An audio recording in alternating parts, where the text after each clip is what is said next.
Hey Madison, just wanted to give you a heads up that I'm driving to your Connecticut estate today. I can't thank you enough for letting me use it. I froze at my penthouse window, coffee cup halfway to my lips.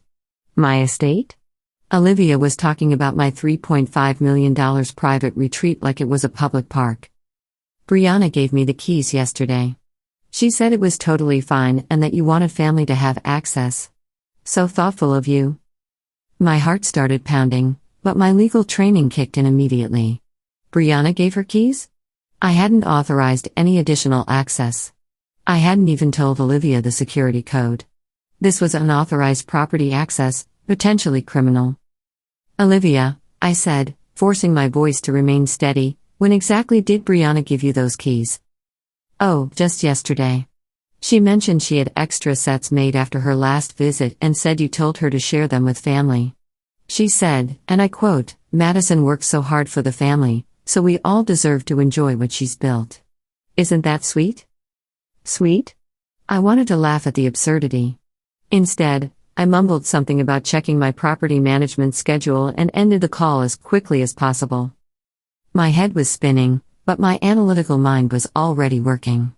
Brianna had made unauthorized copies of my keys and was distributing them like candy at Halloween. As a former corporate lawyer, I knew exactly what this was: theft of services, unauthorized duplication of security devices, and potential conspiracy to commit trespass. I was furious, but more than that, I felt the cold clarity that comes with betrayal. I had trusted her with access to something I'd worked 15 years to acquire, and she had completely violated that trust with the precision of a calculated grifter. I'm 35 now, and after a decade of grueling hours at a top Manhattan law firm followed by strategic real estate investments, I finally own a private estate in Connecticut's countryside. It's not just a house, it's 12 acres of privacy, a restored 19th century manor with 6 bedrooms, a wine cellar, and grounds that cost me $50,000 annually to maintain. To me, it represents everything I've sacrificed for: my social life, my health, countless weekends. My sanctuary from the corporate battlefield. My younger sister Brianna is 29 and married to Connor, who's 31. They have 3 kids under 5, and frankly, their financial situation is catastrophic. Connor's construction work is sporadic when he's not blowing money on fantasy football and poker games.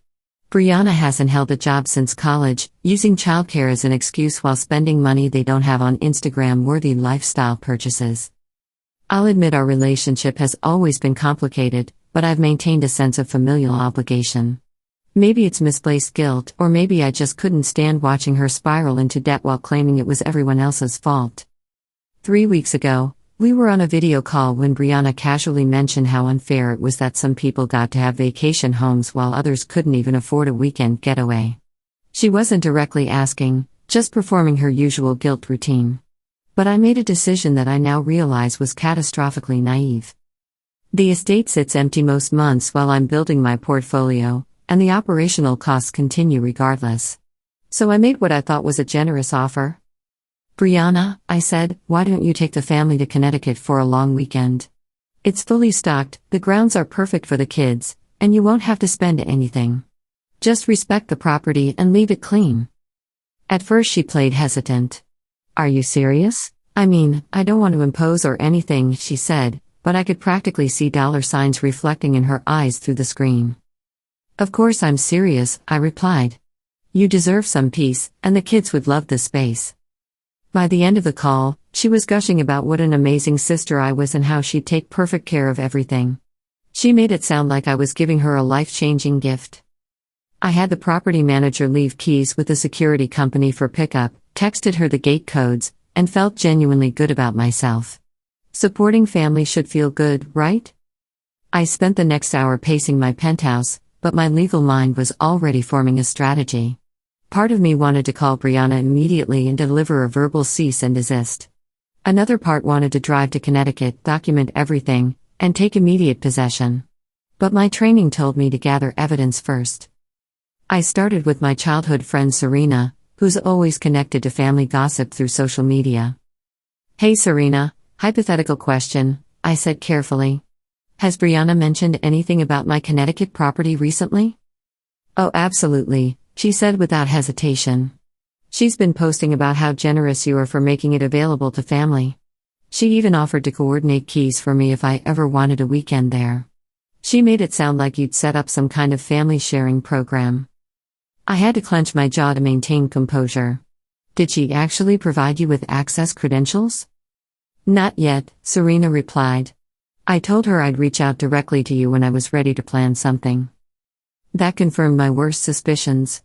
Brianna hadn't just made one unauthorized copy. She was operating a distribution network, turning my private estate into a family vacation rental service. The legal implications were staggering, and the personal betrayal was even worse. By the time I ended the call, I wasn't just angry, I was coldly, analytically furious. This wasn't a misunderstanding or poor judgment.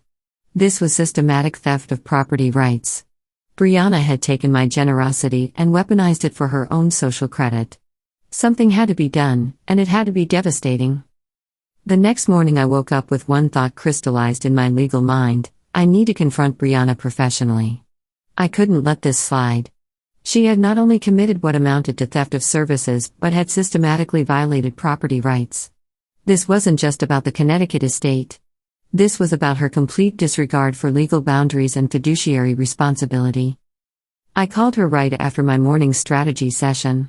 She picked up on the second ring, cheerful as ever, like she hadn't just orchestrated an unauthorized timeshare operation with my property. Hey Madison, what's up? She said, sounding completely oblivious to the legal minefield she'd created. Brianna, I started, using my courtroom voice, we need to discuss something serious. Why does Olivia have unauthorized access to my Connecticut property? There was a pause, then she let out that nervous laugh I remembered from childhood. Oh that, yeah. I gave her a set of keys. I thought it'd be nice for her to have somewhere peaceful to go. You thought? I said, my legal training taking over. You duplicated secured property access without owner consent and distributed it to third parties? Are you comprehending the legal implications here? Her tone shifted to defensive immediately. Whoa, don't go all lawyer on me. It's not that serious. It's family. I figured you'd be cool with it. You figured incorrectly, I replied coldly. That estate is my private property, Brianna. You had zero legal authority to authorize access. She sighed dramatically, like I was being unnecessarily difficult. I don't see what the big deal is. We didn't damage anything. You barely use it anyway. Why not let family enjoy what you've got?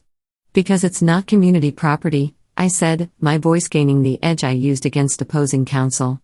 It's mine. I granted you temporary access as a courtesy, not because you had any ownership rights. Well, maybe if you weren't so selfish with your success, this wouldn't be a problem, she snapped back. You act like you're superior to everyone just because you have money. That statement hit me like a revelation. Selfish? Superior? I'd given her access to a multi-million-dollar property for free, and this was her interpretation of my generosity. You know what, Brianna? I said, my voice turning to ice. This conversation is temporarily suspended. But understand clearly, this matter is far from resolved. I hung up before she could respond, already formulating my legal strategy. Over the next few days, I started receiving intelligence from other family members.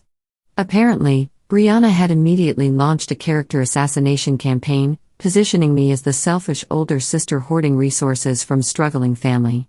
I even received a text from Serena, reporting that Brianna had labeled me greedy and elitist.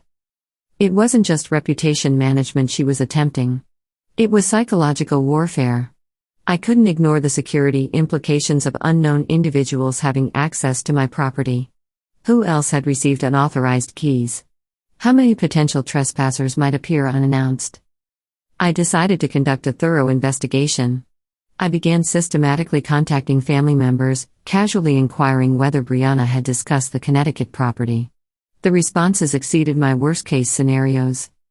Oh, absolutely, she said you'd open it up for family use whenever we needed it, one uncle informed me. I haven't scheduled a visit yet, but she provided me with keys just in case. She told me to coordinate directly with her for dates, another cousin reported. I didn't think to verify with you because she presented it as her initiative. By the time I completed my fact-finding mission, I was experiencing the kind of controlled fury that had made me formidable in corporate litigation. Brianna hadn't just distributed a few unauthorized copies. She had established an entire unauthorized rental operation using my property. She had effectively usurped ownership control of my estate. And for what purpose? To enhance her social standing as the generous sister? I needed to terminate this operation immediately, but I also needed to ensure she faced comprehensive consequences. A standard confrontation would be insufficient. If she wanted to operate through deception and entitlement, I was going to engineer her complete exposure and humiliation. The first step was securing my property. I drove to Connecticut the following day and had a commercial locksmith replace every access point. This wasn't merely about excluding Brianna and her unauthorized key network. This was about re-establishing absolute control over my domain. I needed to feel secure in my own property again. As I stood in the circular driveway holding the old lock mechanisms, I felt a surge of strategic satisfaction. This was step one in dismantling the chaos Brianna had created. But it was insufficient. She needed to experience serious consequences for her actions, and I was going to orchestrate them personally. That evening I began developing my counteroffensive. If Brianna was comfortable violating boundaries and exploiting family relationships, I would weaponize her greed and entitlement against her. I was finished playing the accommodating older sister. It was time for her to discover exactly how catastrophically she had miscalculated, and to ensure the entire family witnessed her downfall. Later that evening, I initiated my strategic deception. If Brianna wanted to position herself as the magnanimous family coordinator, I was going to provide her with sufficient rope to hang herself completely. I sent her a carefully crafted text: "Hey, I've been reconsidering your perspective, and perhaps you have valid points. Maybe I have been overly protective of the Connecticut property. Let's meet tomorrow. I have a proposal you'll find interesting." She responded within minutes: "Finally. I knew you'd see reason eventually. Tell me when and where." The next afternoon we met at an upscale cafe in Midtown. I performed contrition expertly, telling her I'd realized my overreaction was inappropriate and that I wanted to establish a more collaborative arrangement. "I've been developing a concept," I said, "and perhaps the estate could function more as a family resource. But we'd need formal protocols." She immediately showed interest. "What kind of protocols?" "Well," I said, leaning forward conspiratorially, "I'm considering implementing a family estate management program. I'd charge a nominal administration fee, just enough to cover maintenance and cleaning services, so everyone can access it without complications. You'd receive priority booking, naturally, since you've already utilized it." Her eyes practically glowed with avarice. "Really? That's incredibly generous. But there's one requirement," I continued. "If I establish this program, I need verification that everyone will respect the guidelines. I can't risk unauthorized key duplication or unregulated access again. So to demonstrate commitment, I'd need a good faith deposit up front. Let's say $5,000. Brianna hesitated briefly, but her greed overwhelmed her caution. "$5,000? That's completely reasonable." "Exactly," I said. "It's simply proof of serious intent. Once we formalize the program, you'll be reimbursed, and you'll have guaranteed access whenever you need it." She grinned with the satisfaction of someone who believed she'd manipulated me perfectly. "Deal." I left that meeting feeling strategically satisfied. I knew Brianna couldn't resist the prospect of priority access and social credit, and I knew she'd embrace the estate management scheme without questioning its legitimacy. Now I simply had to wait for her to commit fully. Predictably, within days, Brianna transferred the $5,000 deposit. I left it untouched in my account while she began promoting her special arrangement to the entire family. She positioned herself as the architect of the whole program, telling people how she'd negotiated with me to make the estate accessible and secured exclusive coordination rights. She even suggested she could facilitate others' participation for a fee, naturally. I didn't interfere. The more she promoted herself, the more spectacular her eventual exposure would be. By the time she finished constructing her narrative, the family was praising Brianna's diplomatic skills and my supposed newfound generosity. They had no idea the real performance was just beginning. Brianna was completely oblivious to her impending destruction. She was intoxicated by her perceived victory, broadcasting to everyone how she convinced me to democratize the Connecticut estate. It was revolting, but I allowed her this brief triumph. After all, the higher she elevated herself, the more devastating her fall would be. Meanwhile, I began preparing the stage for her public humiliation.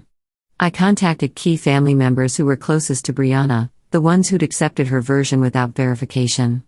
I casually mentioned that I was reassessing estate usage policies, implying that Brianna's input had influenced significant decisions. Naturally, I avoided mentioning the management program she believed she'd orchestrated. I simply allowed them to assume she was helping optimize family access. By the time I finished my preparation, Brianna had unwittingly positioned herself as the central figure in the estate controversy. She embraced the attention completely, even claiming she'd negotiated terms to preserve family interests. It was almost admirable how committed she was to her own mythology. Almost. Then came the family reunion barbecue. The perfect venue for comprehensive exposure. The day of the barbecue, I arrived early for setup.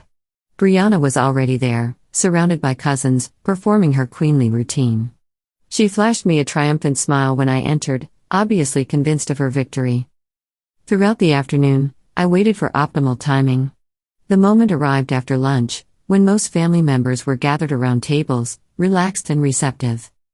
I stood, raising my iced tea, and clinked my fork against the glass for attention. "Everyone," I announced, smiling warmly. "I want to acknowledge Brianna for everything she's contributed to our estate situation." Brianna's face radiated anticipation.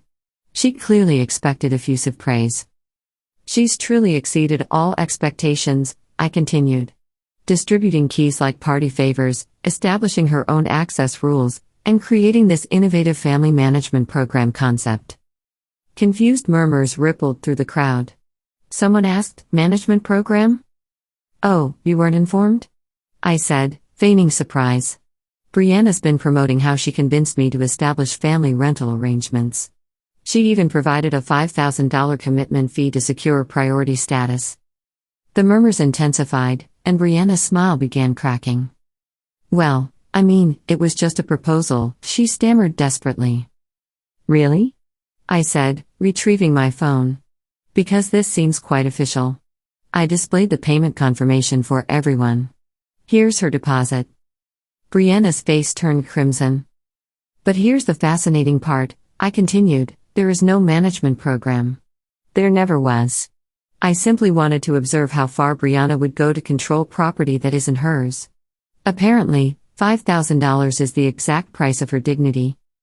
Stunned silence. Then the interrogation began. "She distributed keys without permission? She paid $5,000 for nothing? What was she thinking?" Brianna attempted damage control, but every word worsened her position. "I was trying to help," she protested. "I thought it was beneficial." "Help?" I said icily. "You mean by violating property rights, manipulating family relationships, and assuming authority you don't possess? That's not assistance, Brianna. That's criminal entitlement." She was visibly shrinking, but I wasn't finished. "For absolute clarity," I announced to everyone, "the Connecticut estate is my private property. It's not communal, not a timeshare, and definitely not available for rental schemes. Future access requires my direct authorization. Anyone who obtained unauthorized keys is permanently banned." I sat down and sipped my tea, watching the implications settle over the crowd. The fallout was spectacular. Brianna became the family's laughingstock overnight. People started calling her estate manager and joking about her property distribution services. One uncle asked, "So do I get my money back from that management program you invented?" She avoided me for the remainder of the barbecue and departed early, claiming illness. But the damage was irreversible. Her credibility was destroyed, and nobody respected her anymore. Regarding the $5,000 deposit, I donated it to a veterans charity and sent her the receipt with a note, "Thanks for your involuntary contribution. The community appreciates your unintended generosity." After the barbecue, Brianna went completely silent. No calls, texts, or her typical passive-aggressive social media campaigns. I expected her to regroup and attempt reputation rehabilitation, but this time she truly destroyed herself. The family wasn't just irritated with her. They were mocking her. And in our family, once you become comedic material, recovery is nearly impossible. The consequences of her estate management scheme were extraordinary. Days after the barbecue, Serena called me, laughing hysterically. "Did you hear Uncle Robert's comment?" She gasped. "He said he's considering hiring Brianna to manage his parking garage since she's obviously skilled at key distribution." I couldn't suppress my laughter. Apparently, the jokes were relentless. Every family group chat had become a roasting forum with Brianna as the target. Someone created a meme showing her with oversized keys, captioned, "When you can't buy property, just commandeer someone else's." Brianna inevitably discovered the mockery. She attempted victim positioning, posting a lengthy Facebook rant about family loyalty and unappreciated sacrifices. The comments were devastating. One cousin replied, "You sacrificed $5,000 for nothing. That's entirely your fault." Another added, "Maybe if you'd requested permission instead of assuming ownership, this wouldn't have happened." She deleted the post eventually, but the damage was permanent. Nobody accepted her excuses anymore. I decided to deliver one final humiliation blow. I composed a family-wide email titled Connecticut Estate Policy Update. It stated, "Hello everyone, I'm clarifying estate usage to prevent future confusion. I've established new protocols. The estate is privately owned and maintained exclusively by me. It's not available for general family access. Future stays require my direct authorization. No exceptions. Unauthorized usage results in permanent access revocation. Special acknowledgement to Brianna for demonstrating why clear boundaries and property control are essential. Regards." The sarcasm was unmistakable. Within hours, supportive replies flooded my inbox. A few couldn't resist additional Brianna mockery. One read, "Guess I should return those imaginary keys Brianna distributed. Thanks for clarifying." Brianna was predictably furious. She called the next day, raging. "How could you humiliate me like this?" she demanded. "You made me look completely foolish." "You accomplished that independently, Brianna," I replied calmly. "I simply provided factual information. If you're embarrassed, perhaps consider why." "Incredible," she snarled. "You've destroyed my reputation." "Your reputation?" I countered. "You mean the one involving property theft and authority assumption? You handled that destruction personally." She hung up, but I felt completely vindicated. The estate was secure again, and Brianna was permanently contained. The mockery continued indefinitely. Months later, at holiday gatherings, someone invariably referenced the estate incident. "Is Brianna still operating her management company?" Cousins would joke. Brianna would glare silently, having learned that responses only worsened her situation. The family might eventually forgive, but they never forgot. Periodic subtle jabs would surface, and she'd endure them in humiliated silence. For me, family events became infinitely more enjoyable. Watching Brianna's discomfort whenever the estate was mentioned provided the sweetest vindication. Best of all? I still own the estate. Security is absolute, and nobody even considers requesting key access anymore. Lesson confirmed: never exploit someone's generosity. The most generous people often possess the sharpest defensive capabilities when boundaries are violated. Thanks for watching. Please subscribe and like if you enjoyed this story.